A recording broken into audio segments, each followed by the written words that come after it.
Okay, I hope everybody's having a good day today. Today we're scheduled to study RC parallel circuits. During our last time together, we studied RC series circuits. There's similarities and differences between the two types of circuits, but the topology of the circuit kind of speaks for itself. In an RC parallel circuit, we have a source, and we're going to assume that, let's say that the voltage of the source is equal to 5 volts. And let's say that the frequency of the source is equal to 1,000 cycles per second, or 1,000 hertz. Well, in an RC parallel circuit, we've got exactly what the words say. We've got a resistor that is physically in parallel with a capacitor. So what we're going to do is we're going to give a value to our capacitor. Let's say our capacitor is 22 ohms.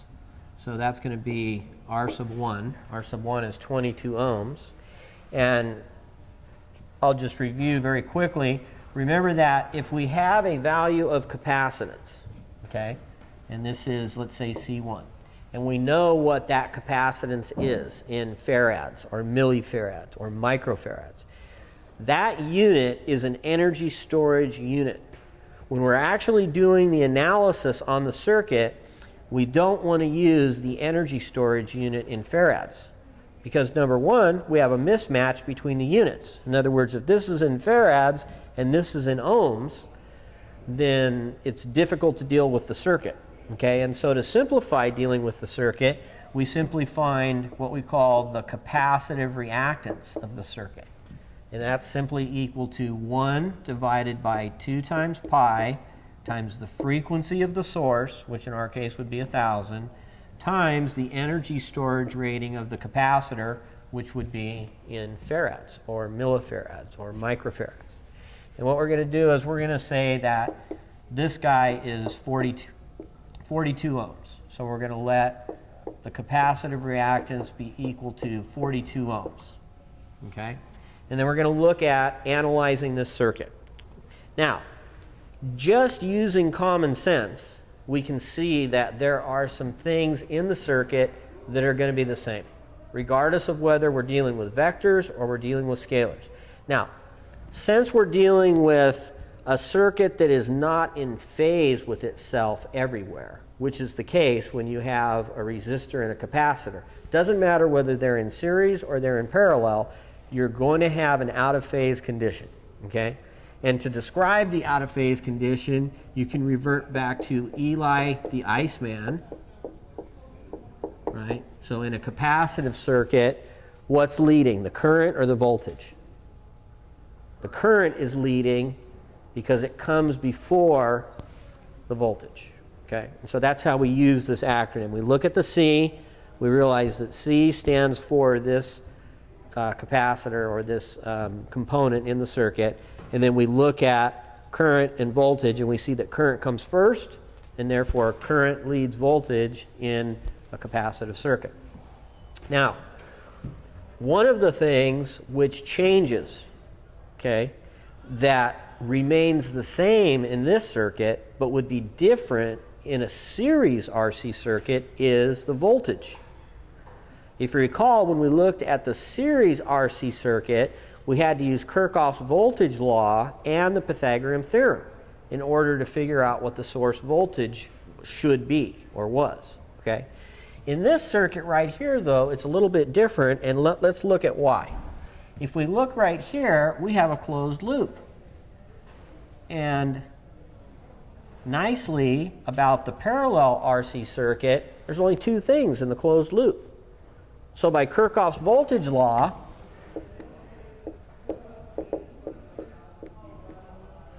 the voltage here must be equal to the voltage here. So if this is 5 volts, then this has got to have 5 volts across it. Okay? If we go to the outermost closed loop, which would be this loop right here, we find that Kirchhoff's voltage law also applies to that closed loop. And there's only 2 things in that closed loop. We've got the source and we've got the capacitive reactance. And anytime you have only 2 things in a closed loop, the voltages have to be the same by Kirchhoff's voltage law. So this guy is 5 volts. Okay? Now, one of the nice things about being able to find the voltages across the components so readily, literally by inspection. You can just look at this thing and go, okay, there's only one thing in this loop, there's only one thing in this loop, there's only one thing in this loop. You can't find a loop where there's more than two things. There's 2 things in this loop, this and this. There's 2 things in this loop, this and this. There's 2 things in this loop, this and this. You can't find a loop that has more than 2 things. Therefore, the voltages are the same at the source, on the resistor, and on the capacitor. Okay? In the series circuit, what did we find was constant throughout the circuit? Current. Okay? In the parallel circuit, do you think that we're going to find that the current is constant throughout the circuit? No.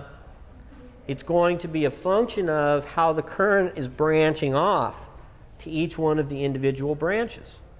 Well, one of the nice things about an RC parallel circuit is that using Ohm's law, we can easily calculate the current that's flowing into the resistor and the current that's flowing into the capacitor. We know that current is equal to voltage divided by resistance from Ohm's law. Therefore, the current that's flowing in the resistor is going to be equal to the voltage across the resistor, which is 5 volts, divided by the opposition to current flow of the resistor, which is 22 ohms, right? 22 ohms.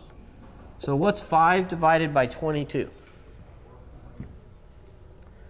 It's going to be less than 1. 0.227 amps, or 227 milliamps. Okay? And then how about the current that's flowing in the capacitor? That's going to be equal to the voltage across the capacitor divided by the capacitive reactance. And the reason we can do that is because we have, over here, we had voltage divided by ohms, and here we have voltage divided by ohms. So this guy is going to be equal to 5 volts divided by 42 ohms. What do you get for that? 0.119 amps, or 119 milliamps. So it would be fair to say that the current that's flowing here is equal to 0.227 amps, and the current that's flowing here is equal to 0.119 amps. Okay, now the slightly harder part. How do we figure out the current that is flowing from the source into the 2 branches? Well, we're going to have to go back to, and let me just erase this part here. Make a little divider. We're going to have to use Kirchhoff's current law. And we know that Kirchhoff's current law says that the current that's flowing into a node has to be equal to the sum of the currents flowing out of the node. The current that's flowing into the node is the total current, or the current from the source. What's flowing out of the node? It would be the current in the resistor plus the current in the capacitor.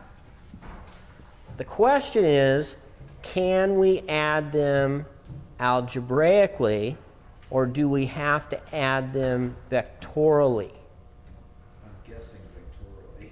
You're guessing right. So we actually have a current vector diagram which forms a right triangle, and the current that's flowing to the resistor would constitute the horizontal component of the right triangle. The current that's flowing to the capacitor would constitute the vertical component of the right triangle. And then the current that's flowing from the source would constitute the hypotenuse of the triangle. So how in the world would we figure out what the source current is, knowing that this is 227 milliamps, 119, or 119 milliamps? 0.227 squared. Oh, the square root of 0.227. Right, we would use the Pythagorean theorem. Very good. So to find the total current, that's going to be equal to the square root of the current in the resistor squared plus the current in the capacitor squared. So what is that? If you put 0.227 and square it plus 0.119 and square it and then take the square root, what do you get?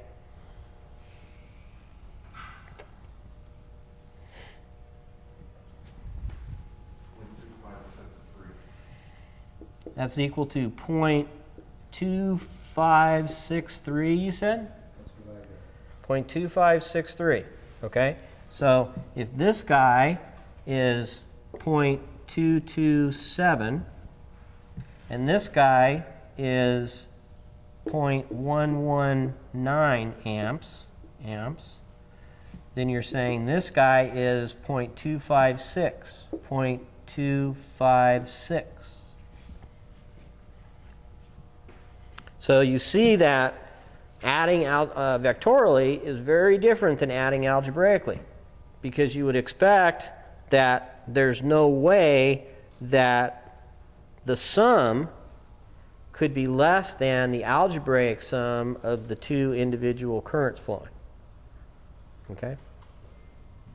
Now, let's take a look at analyzing power in this circuit. Okay?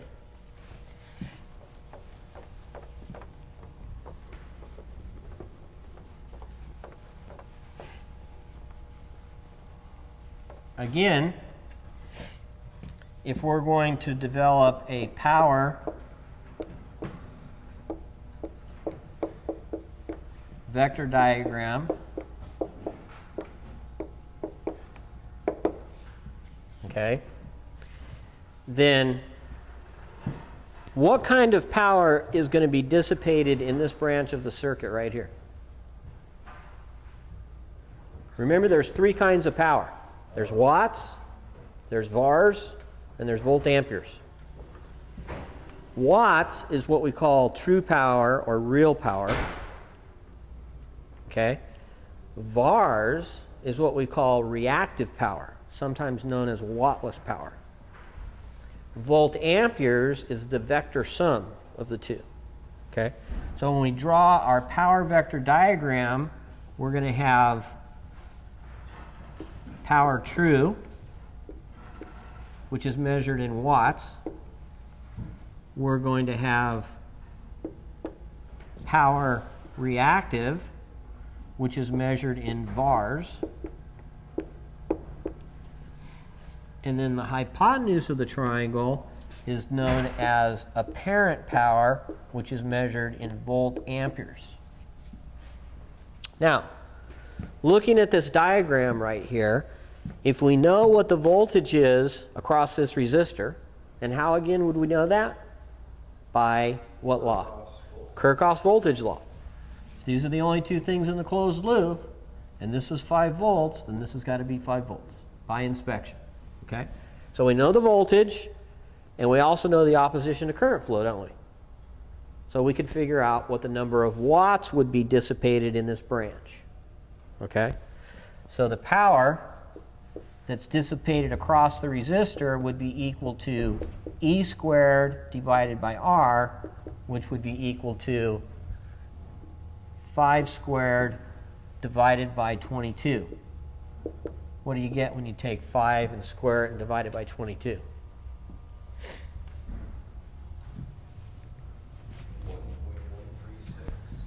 1.136 watts. Okay? And then if we're in this branch right here, are we dissipating any reactive power in this branch? No. Only real power. Only power that dissipates heat. Okay? So that would be this component of the triangle. Then when we move over to this component right here of the circuit, where the capacitor is, by inspection, again, Kirchhoff's voltage law applied. So we knew that if we had 5 volts here, got to have 5 volts here, got to have 5 volts here. So we know by inspection that this is 5 volts. Okay? We also know that the opposition to current flow at the frequency offered is 42 ohms. Okay? So we could find that the reactive power is equal to E squared divided by X of C, which would be equal to 5 squared divided by 42 ohms, volts. What do you get when you take 5 and you square it and you divide it by 42? That's equal to 0.595. And that's going to be VARs. I don't really have room to write it, but that's in VARs. Okay? Then the question becomes, what is the source generating in order to get 1.136 watts here and 0.595 volt amperes reactive here? What does the source have to generate? And of course, we would find that using what? We're finding the hypotenuse of a right triangle, so we're going to use the Pythagorean theorem. So it turns out then that the apparent power is simply equal to the square root of the true power squared plus the reactive power squared, square root. So that's going to be equal to the square root of 1.136 quantity squared plus 0.595. 0.595 quantity squared. So what is that equal to? 1.282. So you'll notice that if we come over here and we write down how many volt amperes there are, it's 1.282 volt amperes. But you'll notice something interesting. The hypotenuse of a right triangle always has to be the longest leg or the longest part of the right triangle, right? In other words, you can't have your horizontal component longer than your hypotenuse, okay, by the Pythagorean theorem. It's impossible. Your hypotenuse is always the longest arrow or the longest portion of a right triangle, okay? And so you'll notice that this guy right here is 1.3. This guy right here is 1.2. And this guy right here is 0.5. So if you added them algebraically, in other words, if you went this power plus this power must be equal to this power, you'd be incorrect. You have to add them vectorially. You have to find out what the watts are that's absorbed in the resistor and identify that as the horizontal vector. You have to find out what the VARs are that's being dissipated in the capacitive reactance, and that would be your power vector at 90 degrees, which would constitute your reactive power. And then your hypotenuse would constitute the power that's generated by your source. Okay? And that would be classified as apparent power, and always in volt amperes. Now, one thing that's interesting to recognize or illustrate is the fact that any time that you buy a transformer, if it's larger than something that you're going to do with a hobby car or some kind of a hobby plane. If you're buying any kind of a power transformer, you're going to find that that transformer is never labeled in watts. It's never labeled in volt amperes reactive. It's always labeled in volt amperes. The reason is because the manufacturer of the transformer has no idea how you're going to use it. In other words, are you going to use it mainly to fire up a test voltage for a bunch of capacitors that you're manufacturing? Or are you going to use it mainly to fire up a test voltage for a bunch of space heaters that you're manufacturing? Or are you going to hook it up to Home Depot to supply fan motors and HVAC systems and lighting ballasts and whatever? Okay. In most all electrical systems, you're going to have some power that's dissipated as heat, some power that goes toward creating either an electric or a magnetic field, or both, okay? And then you're going to have to supply power basically that goes to both locations or to both power distributions.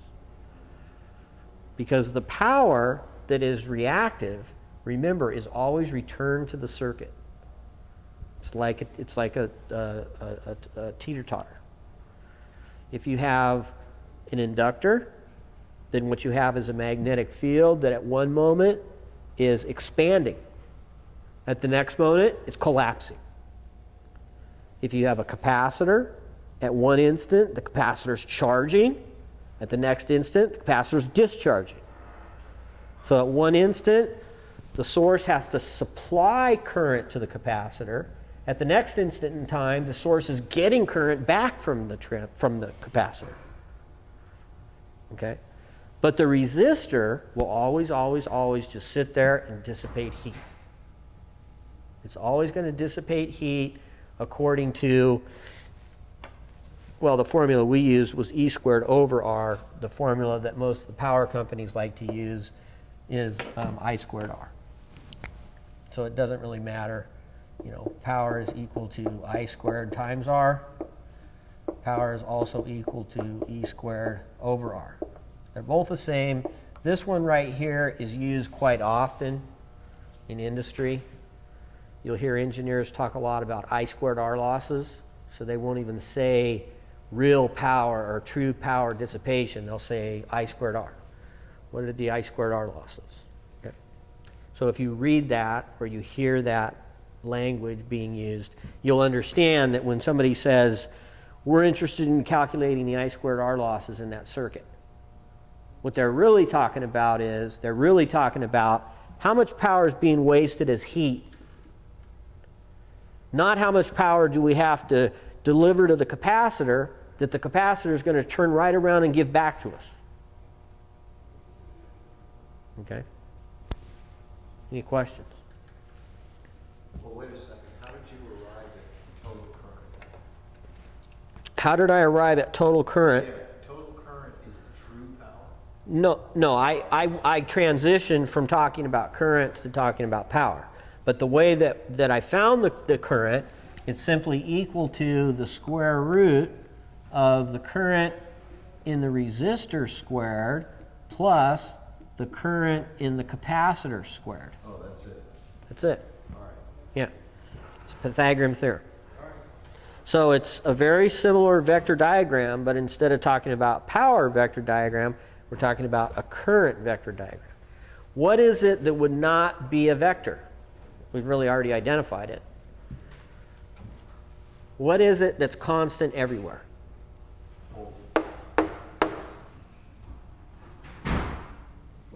5 volts, 5 volts, 5 volts.